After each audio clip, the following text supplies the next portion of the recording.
everyone, my name is Ellie and today we are visiting Chaibaba, a local tea shop in Kelowna. Crystal, the owner of Chaibaba, brings a lot of care, passion and community spirit into her business. In this video, we will learn about this local business, the story behind it and what makes this place special.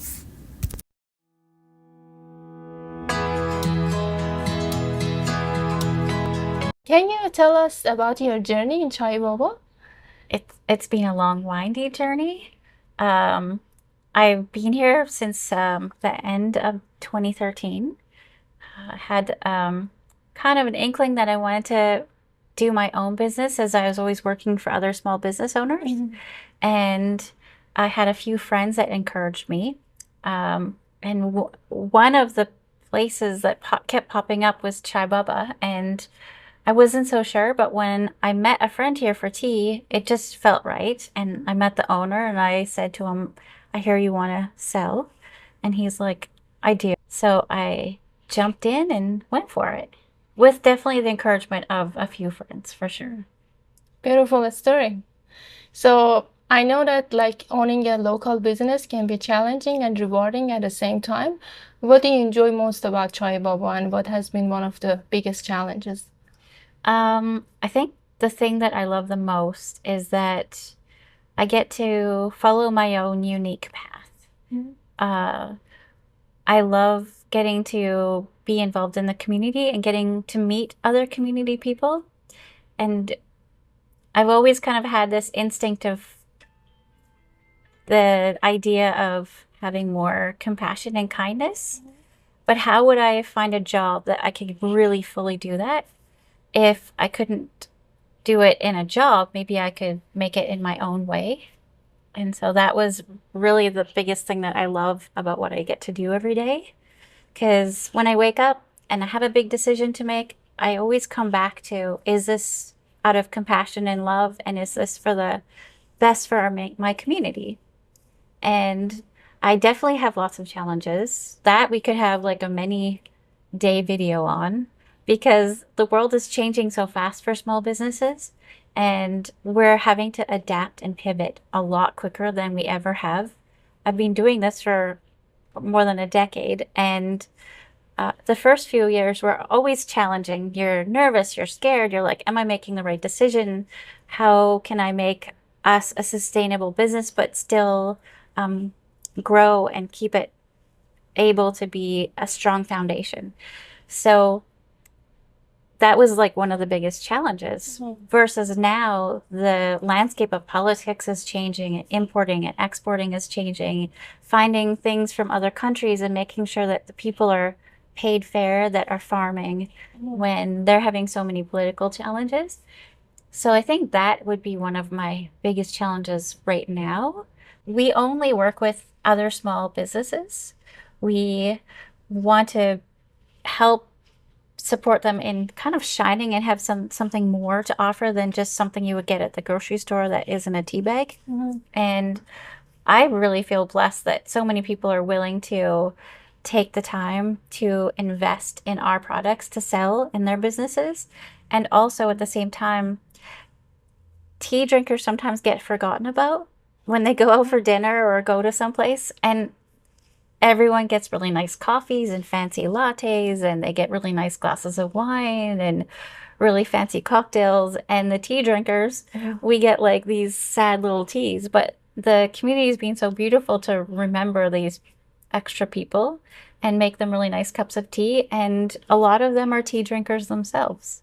So we get to spread the love. And when we make the tea to send to the businesses, we really put a lot of love into it, because we believe the energy of what we put out is going to help in its own way spread in the joy and compassion and love. And then we get to support the family farms that we deal with. And they're all really small families or farms or communities, and help to create their community stronger. And it comes from all over the world, and Canada is a multicultural place, and we get to share different ways of making tea, different styles of tea, and it's one thing that kind of can create a really nice bond. It brings down barriers, and it's a peaceful way to do it. Thank you. So, do you have any advice for someone who wants to start their own business? I have always been that kind of person that says follow your heart. Mm-hmm. Not everyone will agree with that. It's always going to be hard work to follow your heart, but when you do that, it makes it easier when you have something that's struggling, making you question yourself. And also, a lot of people don't necessarily believe that they can do it, but when you do something you love, even if you fail, it's worth it. Also, I always tell people get a good bookkeeper. Mm. It's the number one thing I would tell people because people don't think that they don't think about those things. You really do have to think about that. I can talk about peace and love all the time, but we still work really hard and we still have to make sure that we're taking care of the health of the business in all facets. And having a good bookkeeper and having your reason why you get out of bed and go to work every day and making sure that you take care of the team of people you work with and their health and wellness so that you can create like a stronger foundation in your own business. It's also really good to get a little bit of experience in the field you want to work in. I've worked in customer service and making drinks for my entire life. So it made sense for me because I have experience. I don't think that you have to have an entire lifetime of experience, but a little bit. It helps you understand that there's little pieces of the puzzle you might never think about. And that's really important to get a little. Sometimes it's helpful to have education, but you need to balance the education with life experience.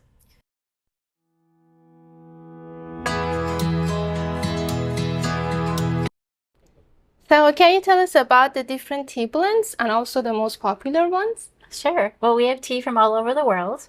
I have to say the most popular tea right now this summer is matcha.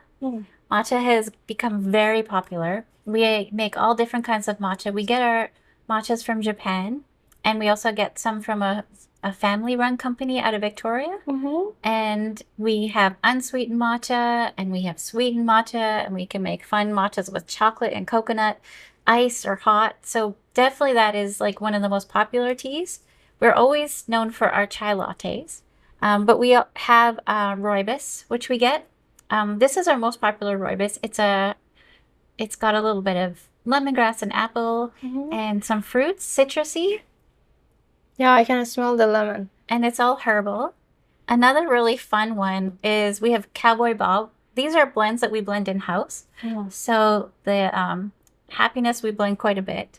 The Cowboy Bob is a fun one. It's black tea with espresso beans and coconut and a little bit of almonds. So for people that really miss their coffee and can't have it anymore, they can have a hint of it. It's a little bit lower in caffeine. And they can add milk or sugar and just have it by itself. And then we have some beautiful green teas. One that's really popular is a Japanese style green tea with rose petals. And that is a really floral, beautiful tea that's good hot or cold. Definitely always a popular one. Is this the one that I tried? This one is a little bit different. This one has rose petals and it's from Japan. And the one you tried is a high mountain grown green tea with jasmine flowers. And then we're big fans of rose here. Yeah. This one is a really fun one. It's a fruit blend and it's good for making iced tea. So we cold brew iced tea with it. And it is raspberry lemonade. So it's fruit and flowers. Smells great. And it's really, really refreshing.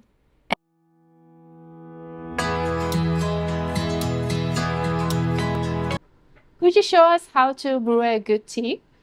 Well, every kind of tea has a different way of making the tea. So depending on the tea, right now I've got a jasmine steeping. So I'm going to time this tea for about 2 minutes. And I'm going to use slightly less hot water.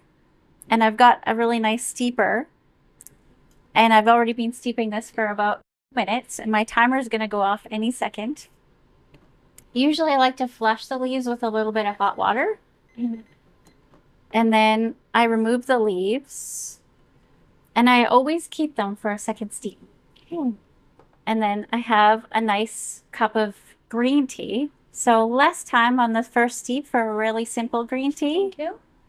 And then I'm brewing another tea that's a black tea. I'm going to brew this one a little bit stronger. And I'm going to have it for at least 4 minutes. And then once it's ready, you can add milk or sugar or just have it simply how you like it.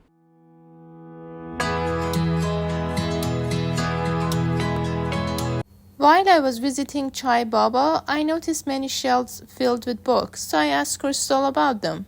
And COVID happened and people couldn't come in the shop and they were stuck at home.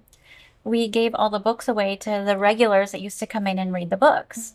And then people came back and said, I really like that book. Can you order me another one?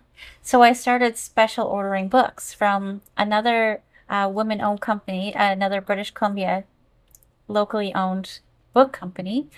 And she was really sweet to let me buy books from her. And so it just sort of grew into like a little tiny bookstore edition. We're still a tea shop with just a little bit of books. So on your website, it says that tea embodies the element of earth, water, air, fire, and ether. Could you explain a little bit more? Well, one of the reasons why, as we spoke about earlier, I wanted to have my own business is because I wanted to follow my own heart and be sustainable and put love and compassion into what I do. And I really am deeply connected to nature. I love nature. I love watching the deer and the birds, and I love watching the plants and seeing the cycles of the earth. And I feel like if I could remind people of that connection to earth, maybe if we all kind of slowed down a little bit, even if it's just a few more people, we could protect the earth. And one of the most beautiful things about tea is that, and all the plants like herbal infusions, they all are grown in the earth. And the earth has so many gifts to offer us. And when we slow down and we have a sip of tea, when we make our tea with the ritual of taking time, we reconnect with ourselves and we also reconnect with the earth. So the plants grow from the earth, and at the same time, the rain rains down onto the plants. And we need the water to steep the tea, and plants need the water to grow. So we've got the element of water, and we have the element of earth where the plants are growing up from the earth. And we are walking on the earth every day.